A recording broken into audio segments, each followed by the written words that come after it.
তখন ইয়াত করে বেশি সময় কষ্ট কিন্তু দাদা এ ভঙ্গর চঙ্গর কারণ কি?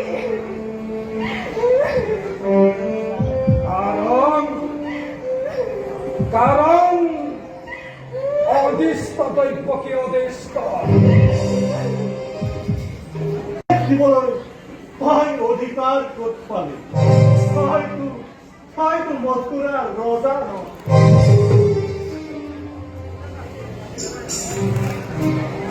ভোরা পিতা তুমি মিথ্য তুমি এই খাফনের অতিরিক্ত আর ওই মেয়ের অতিরিক্ত থাক কোন দলেও রাজার বিবেচনা করে কিন্তু তোমার যুক্ত পুত্র কংখাই ইয়ার প্রতিকার করেছে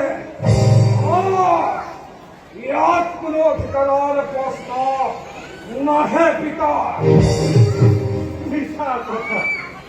নিশার কথা কোনো জ্ঞানী করা রজা বলে বিবেচনা নকরে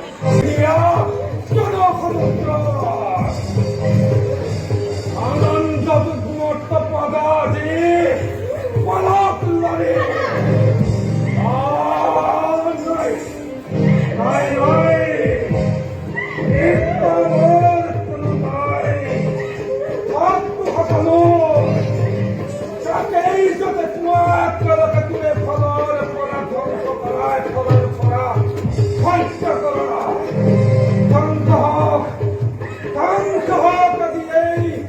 আনন্দ উৎসব সৃষ্টি হোক তান্ড তোমার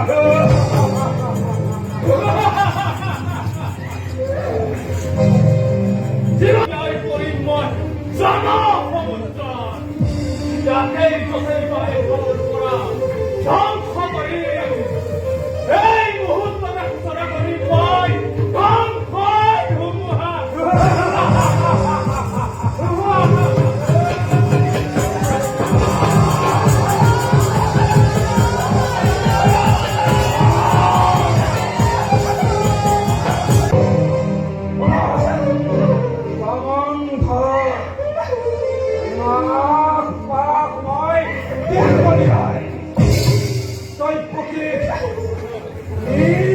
হত্যা করে মই মোর মরণর পথের লক্ষ্য করে আজুহ দৈত্যতার মৃত্যুর কারণে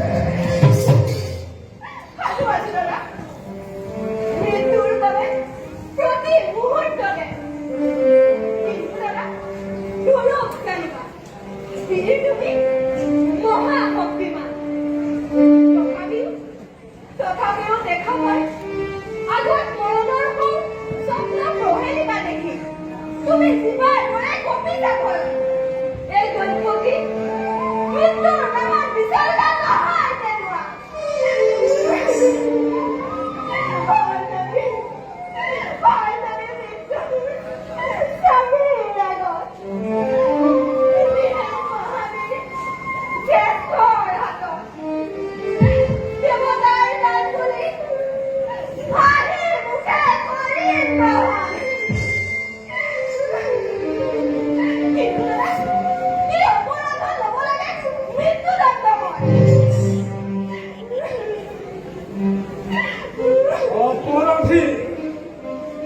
অপৰাধী অন্য নহয় জনে নহয় দৈত্যকে সকলো অপৰাধৰ মূল এই দুৰ্ভাগ্যা কংস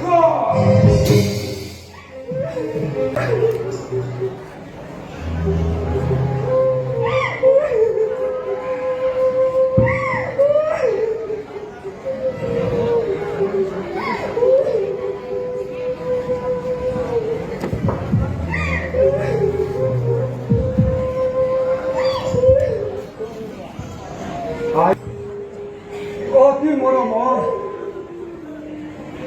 একমাত্ৰ খৰিত দ্ৰব্যকে অতিকে আলোচনা বয়সে কোমল বয়সৰ সফলতাত পৰি যদি কেতিয়াবা ভুল কৰে তোমাৰ ওচৰত সোধে মৰিখন কৰিবা তুমি মোৰ ঘৰলৈ চাই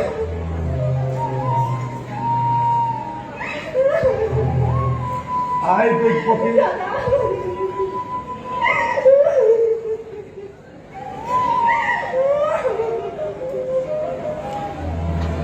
আজিৰ পৰা বস্তুটোক মহন্ত বসুদেৱৰ হাতত সুযোগ্য লখিমী হৈ উজলা যেন দুই বংশৰ গৌৰৱ এই আশাকে মই কৰিলো কামনা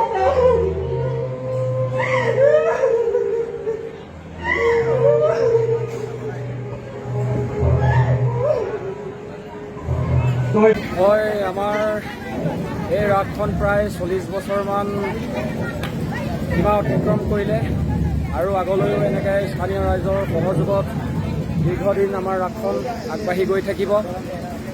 মই প্ৰায় আজি সতি 14টামান মই কংসৰ ভাও গালোঁ, গাঁৱতো গাইছোঁ আৰু স্থানীয় ওচৰতো মই 2-1 ভাও গাইছোঁ।